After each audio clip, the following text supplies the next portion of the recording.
नमस्कार, आप देख रहे हैं आज तक और आपके साथ हूं मैं प्रणय उपाध्याय।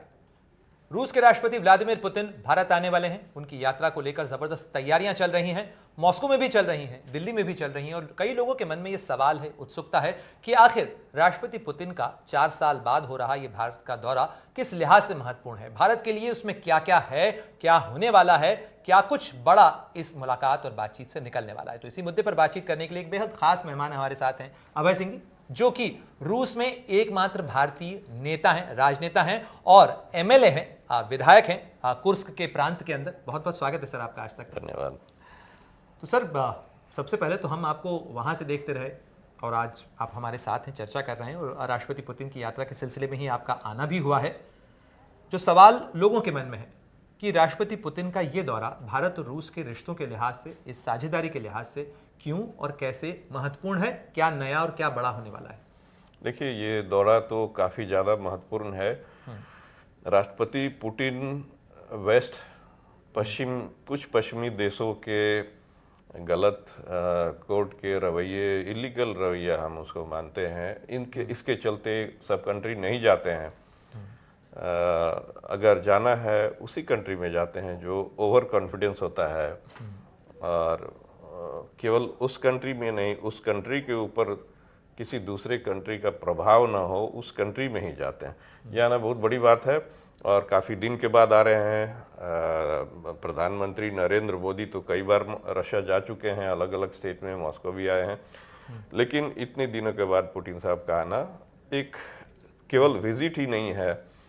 और हालांकि पूरे रशियंस के बीच में बहुत ज़्यादा उत्सुकता है इसको लेकर, लेकिन एक बहुत बड़े पैकेज के साथ आ रहे हैं राष्ट्रपति साहब। तो क्या क्या है इस पैकेज में?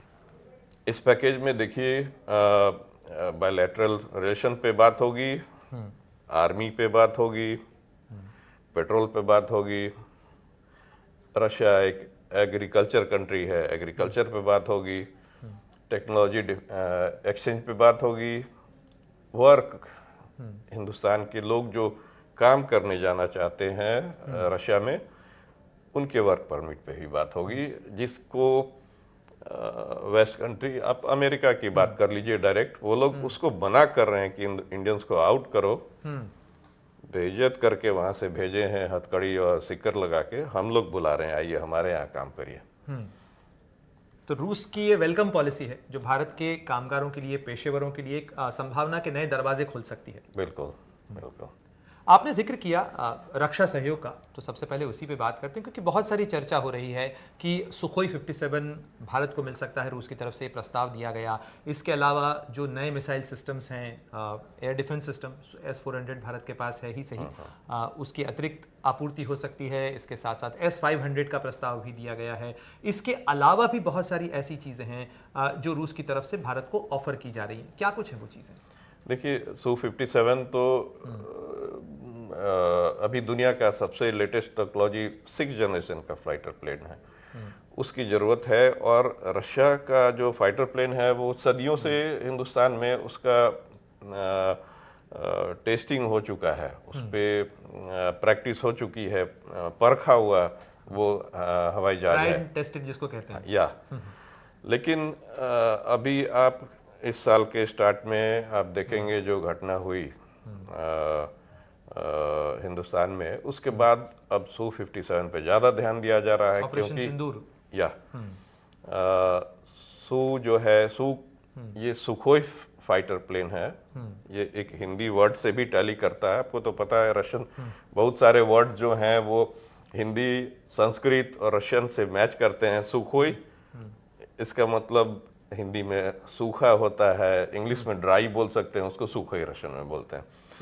तो रूसी में भी इसका मतलब सूखा ही होता है, सुखोई का मतलब? हाँ, अच्छा। सूखा, हिंदी में सूखा, रशियन में सुखोई। Su-57 की जरूरत इंडिया को है और उतना ही नहीं, और आपको अगर S-400, S-500 की जो टेक्नोलॉजी है, रशिया के पास सबसे बड़ा प्लस पॉइंट है कि टेक्नोलॉजी ट्रांसफर करता है। ऐसा कोई उसमें माइक्रोचिप नहीं लगा हुआ है कि जरूरत पड़ने पे कहीं पे उसका बटन ऑफ कर दिया, वो फ्लाइट उड़ ही नहीं रही है, रॉकेट उड़ ही नहीं रही है। और उसके बाद डिक्टेट करेंगे कि आप उस कंट्री पे इसको यूज़ कर सकते हैं, उस कंट्री पे आप इसको नहीं यूज़ कर सकते हैं। आपको हमने टेक्नोलॉजी ट्रांसफ़र कर दिया, सारी उसकी जो कीज़ होती हैं सब ट्रांसफ़र कर दिया, आप जहाँ मन है उसको यूज़ करिए। ब्रह्मोस इसका एग्जाम्पल है। हाँ, ब्रह्मोस। अब तो ब्रह्मोस तो आप इंडिया में बनाकर दूसरे कंट्री को भी उसको सप्लाई कर रहे हैं। फिलीपींस को भी भारत ने बैटरी दी है एक। तो इस टेक्नोलॉजी पे आप लोग काम करिए, जॉइंट काम करिए। मेरे ख्याल से ऐसे ऐसे बड़े रक्षा सौदों पे समझौता होगी राष्ट्रपति के आने के बाद। एक चर्चा मॉड्यूलर रिएक्टर्स को लेकर भी काफी हो रही है। ये क्या प्रस्ताव है और इससे भारत को क्या मिलने वाला है? ये मॉड्यूलर रिएक्टर किस लिहाज से महत्वपूर्ण है? देखिए, जो मॉड्यूलर रिएक्टर हैं वो काफ़ी छोटा रूप है रिएक्टर का, काफ़ी हाईली सिक्योर्ड है। कितनी भी छोटा न्यूक्लियर रिएक्टर आप समझ लें। हाँ, कितनी भी भूकंप आ जाए, कोई प्रकृति आपदा हो जाए, उसको कुछ नहीं होता है। यहाँ तक कि पोर्टेबल शिप्स होते हैं, वो शिप आप जैसे बॉम्बे या गोवा या फिर कोचिंग के पोर्ट पे एक जहाज आ गई, उसमें रिएक्टर लगा हुआ है, केबल वहाँ से पार किया, पूरे शहर को बिजली मिल रही है। कुछ भी हो जाए, भूकंप आ जाए, वहाँ बिजली की आपूर्ति होती रहेगी। उसका जो रेडिएशन सिस्टम है समुद्र के पानी से अपना जो कूलिंग सिस्टम वो उसमें अपना करता रहता है। तो एक ऐसा मॉड्यूलर इंडिपेंडेंट रिएक्टर है। हिंदुस्तान की जो पॉपुलेशन है, शहरें बढ़ रही हैं, अभी तो सस्ते बिजली की आवश्यकता है, सस्ते एनर्जी की आवश्यकता है हिंदुस्तान को। तो उस लिहाज से भारत की ऊर्जा जरूरतों के लिहाज से महत्वपूर्ण है। लेकिन ऊर्जा जरूरतों का जिक्र चला है अभय जी, तो चर्चा इस बात पर भी होगी कि जो सस्ता तेल भारत रूस से ले रहा था अब तक, उस पर अमेरिकी तिरछी नजर भी पड़ी, कैंची भी चली, और अब जो है लगातार संकेत मिल रहे हैं कि भारत की कई रिफाइनरीज ने रूसी तेल का आयात कम करना शुरू कर दिया है सैंक्शंस के कारण। तो ये जो ऊर्जा की साझेदारी है, क्या इसमें कोई दरवाजा खुल सकता है, कोई रास्ता निकल सकता है, या फिलहाल रूस भी ये जानता है कि अमेरिकी सैंक्शंस हैं इसलिए भारत तेल कम खरीदेगा? देखिए, इस चीज़ को हम लोग, देखिए हिंदुस्तान हमारा बहुत बढ़िया दोस्त है, रशिया का बहुत पुराना दोस्त है और बहुत बड़ा पार्टनर है। हम लोग कभी नहीं चाहेंगे कि हमारे सप्लाई के चलते इंडिया का कोई हर्जा हो। लेकिन पेट्रोल की आवश्यकता है, सस्ते तेल की आवश्यकता है इंडिया को, और पेट्रोल की कीमत पे हर चीज़ की कीमत डिपेंड करती है। अगर ट्रांसपोर्टेशन कॉस्ट बढ़ जाएगा तो फूड प्रोडक्ट से लेकर एक एक चीज़ की कीमत बढ़ जाएगी। लेकिन अब वो हिंदुस्तान अब वो हिंदुस्तान नहीं रह गया है जिसको आप डिक्टेट करके बोल सकते हैं कि आप वहाँ से सामान खरीदो, उसको बेचो, इस प्राइस पे खरीदो, उस प्राइस पे बेचो। इंडिया अपनी पॉलिसी खुद डिसाइड करती है, उस पॉलिसी पे चलती है। इसको बाहर से इसका कोई रिमोट कंट्रोल नहीं होना चाहिए। हम तो यही चाहते हैं, लेकिन इसके चलते रशिया का भी कोई, इंडिया का भी कोई हर्जा नहीं होना चाहिए इसमें। अच्छा दोस्त तो वही होता है जो दोस्त की परेशानियों को भी और उलझनों को भी अच्छी तरीके से समझे। बिल्कुल। लेकिन आपने अभी थोड़ी देर पहले जिक्र किया कि लेबर के लिए, यानी कामगारों के लिए, पेशेवरों के लिए भी रूस में दरवाजे खुल रहे हैं। वो कौन से सेक्टर्स हैं जहां पर रूस में भारत के युवाओं के लिए रोजगार के नए अवसर हो सकते हैं, वो काम के लिए जा सकते हैं? और आप कह रहे हैं कि अमेरिका तो हटा रहा है लेकिन हम बुला रहे हैं, तो वो कौन से क्षेत्र हैं रूस के जहां पर भारतीयों के लिए रोजगार के नए अवसर हैं? हमारे यहाँ इंजीनियर्स की कमी है, लोगों की कमी है। रशिया दुनिया का सबसे बड़ा देश है क्षेत्रफल के हिसाब से। इंडिया दुनिया का सबसे बड़ा देश है जनसंख्या के हिसाब से। तो हमारे यहाँ इंजीनियर्स की कमी है, अच्छे टेक्नीशियंस की कमी है, वेल्डर्स हुए, प्लम्बर्स हुए, मतलब हर लेवल पे पढ़े लिखे लोगों की जरूरत है, मीडियम लोगों की जरूरत है, मतलब हर लेवल की है, यानी व्हाइट कॉलर और ब्लू कॉलर, बिल्कुल हर क्षेत्र के लोगों के लिए। आपने बिल्कुल सही कहा। आइए, रशिया में इंडियंस का बहुत बढ़िया इंप्रेशन है। केवल आप लोग इंप्रेशन खराब मत करिए, बढ़िया से काम करिए, पैसा कमाइए, घर ले जाइए। आप अभी एक मुद्दा जरूर सामने आया था जिसमें आप चूंकि कुर्स्क के इलाके से आते हैं, यूक्रेन की सीमा से लगा हुआ ये इलाका है, लेकिन यूक्रेन के साथ लड़ाई के मोर्चे के ऊपर कई भारतीय युवा जो गुमराह होकर वहां पर पहुंचे, उनका भी एक मुद्दा रहा। तो आप जब ऐसी चीज़ों में संवाद करते हैं, चूंकि आपका कनेक्शन भारत से भी है और रूस से भी है, तो ये कितना बड़ा मुद्दा है, कितने भारतीय वहां पर हैं और उनकी रिहाई के बाद में कैसे ये सुनिश्चित किया जा रहा है कि और भारतीय गुमराह होकर इस तरीके से जंग के मोर्चे पर ना पहुंचे? देखिए, कुछ लोग तो हमारे पास भी कांटेक्ट में आते हैं, हम तो उनको भाई बोलते हैं कि बढ़िया से सोच लो और मेरे थ्रू आप लोग ये सब काम मत करिए। हम उनको राय देते हैं कि आप हिंदुस्तान में ही रहिए और जो प्रोफेशनल आर्मी को पेमेंट दिया जाता है इसके लालच में कुछ लोग जाते हैं और कुछ लोग तो वापस भी आए हैं जी। जिनकी इच्छा नहीं है, उनको कोई ज़बरदस्ती नहीं की जाती है, लेकिन ना जाए। और भी लोग हैं, जब हायर सैनिक की बात हो रही है दूसरे कंट्री से लोग आएंगे, काम करने दीजिए उनको।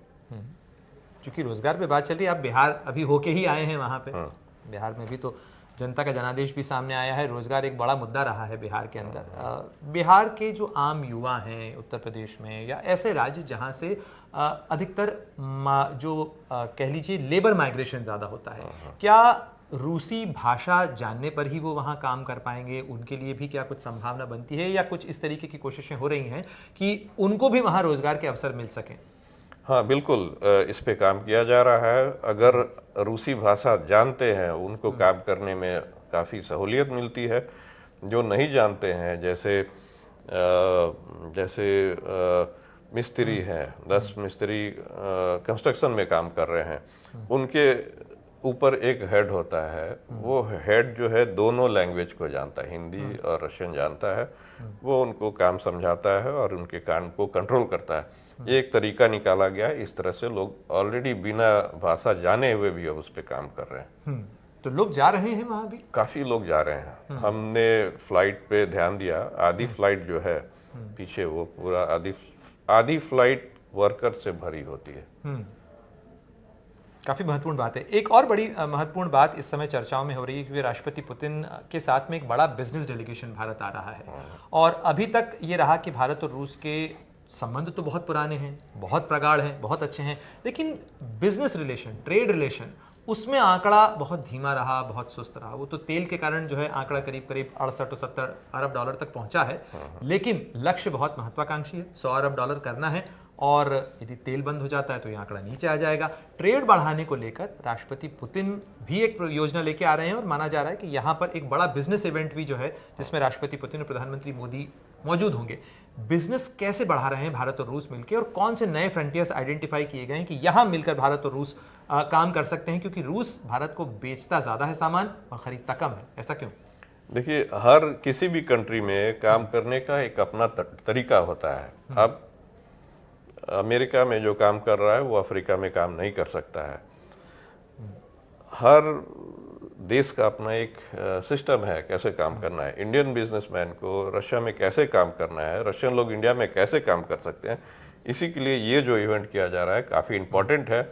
एक दूसरे को जानिए, एक दूसरे के काम करने का तरीका जानिए, तब आप उस बिजनेस में आएंगे। जैसे कोई बहुत बढ़िया प्रोडक्ट बना रहा है, उसकी पैकिंग सही नहीं है, रशियन देखेगा अरे ये क्या सामान गाँव वाँव का लेके आ गया, अंदर में बहुत बढ़िया सामान है, क्वालिटी उसकी बहुत अच्छी है, लेकिन बाहर से वो सब थोड़ा चेंजेस करना पड़ेगा। इसके लिए उस देश के हिसाब से आप काम कीजिए जिस देश में आप काम करना चाह रहे हैं। वैसे ही रशियन अगर यहाँ आ रहे हैं उनको इंडिया के हिसाब से बनाना पड़ेगा। आपने तो पॉलिटिकल पैकेजिंग कर ली रशिया के अंदर। आप जिस इलाके के अंदर चुनाव जीते वहां पे तो कोई भारतीय नहीं है, तो थोड़ा उसके बारे में बताइए। और दूसरी बार आप चुनाव जीत गए वहां से। हाँ, दूसरी बार भी हम रिकॉर्ड से ही जीते हैं। देखिए, हमारे बिहार और यूपी और कुछ ढेर सारे स्टेट्स हैं जहाँ पे जो स्कूल के भी बच्चे होते हैं ना, वो भी राजनीति पे बात करते हैं। तो अंदर तो था ही, लेकिन धीरे धीरे हम वहाँ पे लोकल लोगों से घुल मिल गए, कांटेक्ट में आने लगे। फिर हमने 2015, 16, 17 में हमने पार्टी ज्वाइन की। उसके बाद सोचा कि नहीं, अब हमें ट्राई करना चाहिए। आपको बता दें कि राष्ट्रपति पुतिन की ही पार्टी में अभय जी हैं। हाँ, तो और पुतिन साहब के हम बहुत बड़े फैन हैं, उनसे इंस्पायर होकर के ही हम इस पार्टी को ज्वाइन किए थे। तो 2017 में हमने फर्स्ट टाइम जब इलेक्शन लड़ा तो वहाँ के जो लोग होते हैं, जो एमएलएज होते हैं या एमपीज होते हैं, वो लोग पब्लिक टच में नहीं रहते हैं, वो अपने को बहुत ऊंचा समझते हैं। लेकिन हमने कुछ इंडियन उसमें तड़का लगाया। हाँ, तड़का लगाया। हमने पब्लिक आपने मीटिंग, रूस का चुनाव भी देसी अंदाज में लड़ा। हाँ, मिक्स कर दिया दोनों को। तो इतनी ज़्यादा पब्लिक मीटिंग हमने की, लोगों से मिले, इतनी ज़्यादा मीटिंग हमने की, लोगों, वहाँ के लोग ने मेरे को एक्सेप्ट कर लिया, रिकॉर्ड वोट से मेरे को जितवाया वहाँ पे। आपको लगता है कि और भी जो भारतीय वहाँ पे हैं, बड़ी आबादी भारतीयों की वहाँ पे है और आप कह रहे हैं बढ़ भी रही है वो, तो और भी लोग रुचि दिखा रहे हैं? बिल्कुल आए, हम अकेले न रहों, हमारे साथ और भी लोग आए, साथ में रहें। और इसके लिए हम इंस्पायर करते हैं वहाँ पे रहने वाले इंडियंस को कि आप लोग भी आइए भाई, पार्टी ज्वाइन कीजिए, सामाजिक काम करिए, धीरे धीरे आगे बढ़िए राजनीति में भी। अब एक कुछ सवाल जो हैं वो यूक्रेन के मोर्चे पर भी, क्योंकि आप कुर्स्क के इलाके से आते हैं जहां से यूक्रेन की सीमा बिल्कुल लगी ही हुई है।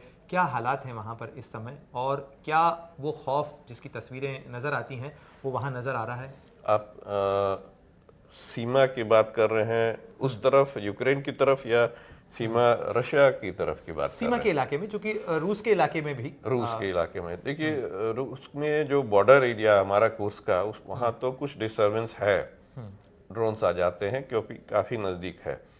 लेकिन हमारा जो शहर है बिल्कुल सुरक्षित है। और आपको एक छोटा सीक्रेट भी बता देते हैं, हमारे यहाँ ढेर सारे S-500 लगे हुए हैं। अच्छा। इसीलिए हम लोग निश्चिंत होकर के वहाँ का जीवन जो है सामान्य जीते हैं वहाँ पे।